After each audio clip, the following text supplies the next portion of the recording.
बिस्मिल्लाहिर्रहमानिर्रहीम, अस्सलाम वालेकुम जी। मैं हुमारिया अली और आप देख रहे हैं मेरा यूट्यूब चैनल। 2000 की ऑथेंटिक मेडिकल रिपोर्ट आने के बाद जिंदा लाश एंड कंपनी एक बार फिर से 2000 को लेकर कहीं पर गायब हो चुकी है। एक दिन में मुतादिद फैब्रिकेटेड इंटरव्यूज़ तो देने के लिए वक्त है, लेकिन जैसे ही एक ऑथेंटिक मेडिकल रिपोर्ट आती है तो इनको नज़र आना बंद हो जाता है, क्योंकि इनको लग रहा था कि जिस तरह से पहले बेवकूफ़ बनाने की कोशिश की गई अभी भी बनाएंगे, लेकिन ऐसा नहीं हुआ। 11 रुकनी मेडिकल बोर्ड ने जो रिपोर्ट मुतफ़िका तौर पर बनाई है वो इन लोगों के मुंह पर एक ज़ोरदार तमाचा है। जो पहले दिन से कह रहे थे कि बच्ची 16 साल की नहीं, 17 साल की, 18 साल की है, फिर कभी 16.5 साल की बना दिया जाता है और कहा जाता है कि जी पंजाब में तो 16 साल की लड़की जो है वो निकाह कर सकती है। अब ये लोग रूपोश हो चुके हैं। पुलिस इस मेडिकल रिपोर्ट के आने के बाद क्या अपना काम सही अंदाज में करेगी? क्योंकि यही पुलिस जिस तरह से जिंदा लाश को अपना दामाद बना रही थी, जिस तरह से उसको प्रोटोकॉल्स दे रही थी, जिस तरह से उसके साथ तस्वीर बनवा रही थी, अगर एक बार उसका कान पकड़कर उससे पूछा जाता कि क्या दुआ ज़ारा जो है वो 18 साल की है, तो वो उसको पुलिस वालों को सब कुछ सच बता देता। लेकिन पुलिस ने अपना काम सही अंदाज में किया नहीं। पुलिस पहले दिन से इस केस को ख़राब करने की कोशिश कर रही है।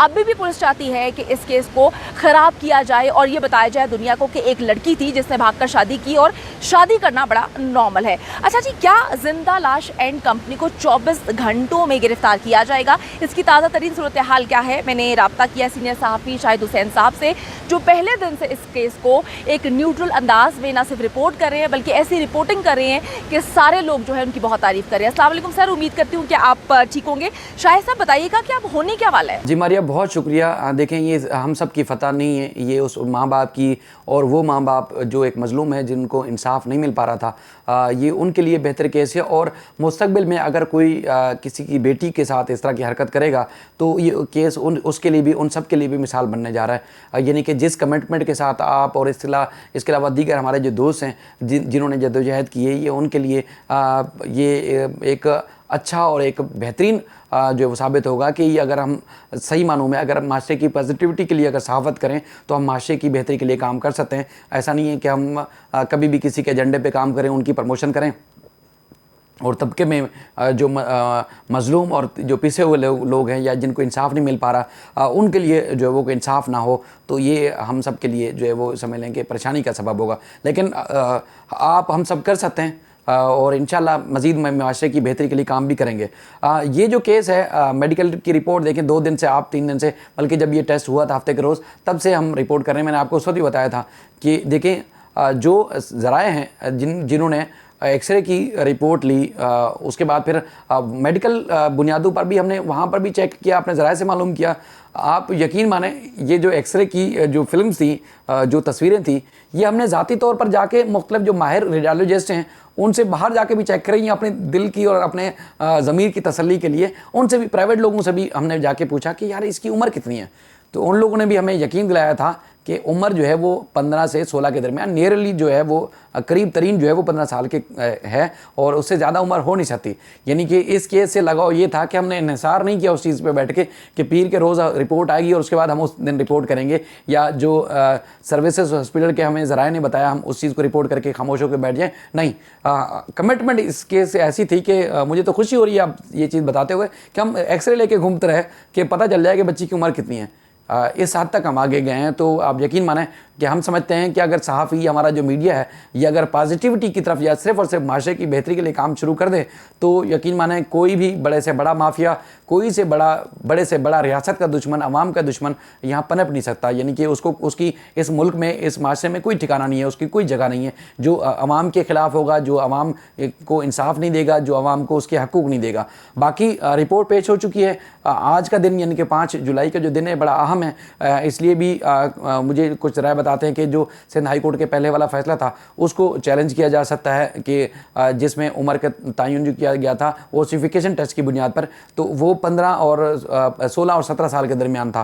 तो चूँकि उसी की बेस पर ही सिंध हाई कोर्ट का हुक्मनामा सामने आया था, तो सिंध हाई कोर्ट के हुक्म पर नज़रसानी के हवाले से भी दरख्वास्त दायर की जा सकती है सिंध हाई कोर्ट के 2 रुकनी बेंच के सामने कि सिंध हाई कोर्ट अपनी ऑब्जर्वेशन दे, जो पहले वाला जो हुक्मनामा था उसमें नज़रसानी करे और वो फैसला वापस ले। और बच्ची को अपनी मर्जी से ज़िंदगी गुजारने का हक नहीं है, क्योंकि बच्ची माइनर है। अब तो वाज़ेह हो चुका है। अब पाकिस्तान की तारीख में कभी भी, हमें वकला भी बताते हैं, कभी भी इस तरह की तारीख में कभी भी इस तरह का मेडिकल बोर्ड नहीं बनाया गया जिस तरह दुआ ज़हरा केस में बनाया गया है। दूसरा, 6 जुलाई का जो दिन है वो बड़ा अहम है। 6 जुलाई का दिन इसलिए अहम है कि चूँकि जिस अदालत ने ये हुक्म दिया था कि दुआ ज़हरा का ना सिर्फ मेडिकल बोर्ड तश्कील दिया जाए बल्कि उम्र के तयन के लिए बल्कि असर नौ तहकीकात भी की जाए, अब उनके सामने सील रिपोर्ट पेश कर दी गई है। मुअज़्ज़ज़ जज साहब से हम सुबह भी मिले थे जाके, उसके बाद फिर जब रिपोर्ट आई उसके बाद भी हम अदालत में मौजूद थे।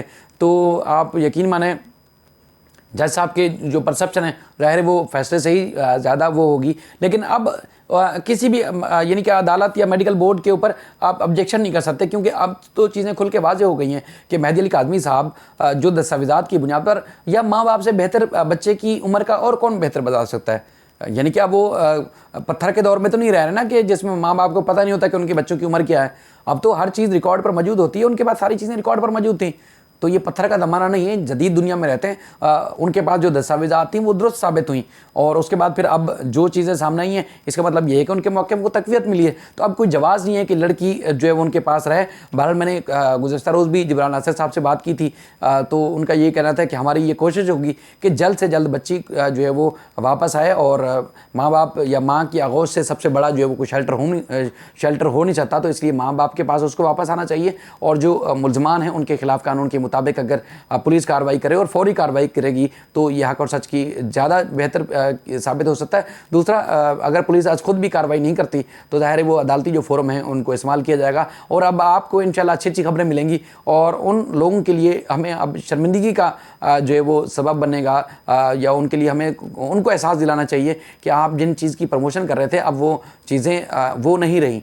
दुनिया तब्दील हो चुकी है। जितना भी आप लान तान करें, अगर किसी को बैठ के मलैन करें, तो अब वो लोग नहीं रहे कि लोग खामोश होकर बैठ जाए, क्योंकि अब हम होते हैं फील्ड में, जो अगर उल्टी सीधी बातें करते हैं वो कमरों में बैठे होते हैं, और वो शहरों में कोसों दूर बैठे होते हैं, उनको कख नहीं पता होता है फील्ड में क्या हो रहा है। अगर वो लड़की को बहला फुसला कर, अगर लड़की के बयान खुद दिलवाने के बाद और ख़ुद ही अगर परसेप्शन कायम कर दें और वालिदैन को झूठा साबित करें, तो वो उनके लिए कामयाबी कभी हो नहीं सकती, और ना ही कामयाब वो हो सकेंगे कभी। उनको अब तो खुद भी शर्म से डूब बनना चाहिए। मैं तो मशवरा दूंगा उनको, या आप सहाफ़त का लबादा या सहाफ़त ना कहें, आप सिर्फ ये कहें कि आप एक्टर हैं और एक्टिंग करके आप लोगों को बहलाते हैं फुसलाते हैं और इस तरह की उल्टी सीधी चीज़ें करके आप फिर पैसे कमाते हैं। सिर्फ ये पैसा कमाने का ज़रिया है, लेकिन ये अगर आपके अपने पेशे से आप इंसाफ नहीं कर रहे, आप साफ़ी हैं नहीं तो पेशे से क्या इंसाफ करेंगे। तो बहरहाल उनको आपको भी समझाना चाहिए, और ये मैं तो कहूँगा जब आप अपनी जो ऑडियंस है उनके सामने आए तो उनको आप बताया करें, बल्कि उनको याद दिलाया करें कि बहुत सारे लोग हैं जो एक्टिंग करके, मकारी करके लोगों को गुमराह करके जो है वो इस तरह की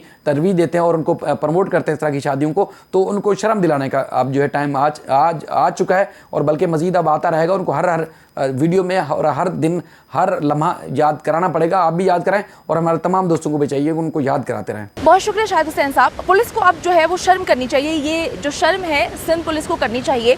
अभी भी बेशर्मों की तरह जो है वो जिंदा लाश को ना से सपोर्ट कर रहे हैं, बल्कि उसके साथ तस्वीर ऐसे बनवा रहे हैं जैसे कि वो दुआ ज़हरा का मुबैना शौहर नहीं है, बल्कि उनका दामाद है जो पहली बार जो है उनसे मुलाकात कर रहा है। और आईजी साहब जवाब देने से क्यों कासर है? आईजी साहब कहते हैं कि जी केस ख़त्म हो गया, या हम जो है आईओ को चेंज नहीं करना चाहते। अब जब मेडिकल रिपोर्ट आती है, एक ऑथेंटिक मेडिकल रिपोर्ट आती है, तो आईओ साहब की क्लास क्यों नहीं ली जाती?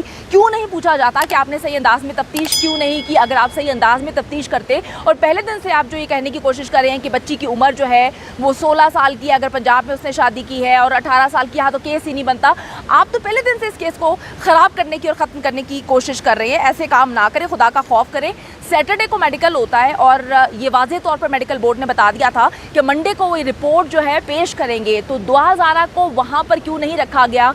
दुआ ज़हरा को लेकर आने में, वापस भेजने में जितने लाखों रुपए अभी तक आप लोग लगा चुके हैं, और अपने खर्चे जो आपने बीच में शामिल नहीं किए, कि आप किस तरह से वहाँ पे जाके, जब आप लाहौर जाते थे आप कहते थे कि जी पुलिस के खाते में या दुआ ज़हरा के वालिदैन के खाते में लक्ष्मी चौक चलते हैं, वहाँ पे जाके ये खाते हैं वो खाते हैं, हमने जहाज़ से जाना है, हमने ट्रेन पे सफ़र नहीं करना। तो ये अपने खर्चे भी जो है वो आपको चाहिए कि दुनिया के सामने रखें। आप जो ये बता रहे हैं कि दुआ ज़हरा के वालिदैन की अकड़ की वजह से अभी तक जो है पुलिस का 20-22 लाख लग चुका है, तो सर आप अपने खर्चे भी बताएं। जब आप इनके खर्चे नोट करेंगे कि इन्होंने कितनी इसमें अयाशी की है, तो दूध का दूध और पानी का पानी हो जाएगा। बेगैरती का मुजाहरा कम करें। आपका काम है आवाम को तहफ़्फ़ुज़ फराहम करना, आप इन्हीं आवाम के पैसों से जो है, इनके जो हमारे टैक्सेस होते हैं उससे आप लोगों को सैलरी मिलती है, तो उसको हलाल करके खाएं। अगर आप इसी तरह से हराम काम करते रहेंगे तो डेफिनेटली आपके लिए भी गलत होगा और इस मुल्क को तो आप लोगों ने तबाह कर ही दिया है। उम्मीद करती हूँ कि वीडियो पसंद आई है। कमेंट सेक्शन में जाके जल्दी से अपनी राय का इजहार करें, वीडियो को ज़्यादा से ज़्यादा शेयर करें, मेरे चैनल को सब्सक्राइब करें। और पाकिस्तान एक खूबसूरत मुल्क है, उस खूबसूरत मुल्क के हवाले से मैंने एक चैनल बनाया है, उसको पिन कर दिया है, लिव लाइक मारिया, जल्दी से जाके उसको भी सब्सक्राइब कर लें।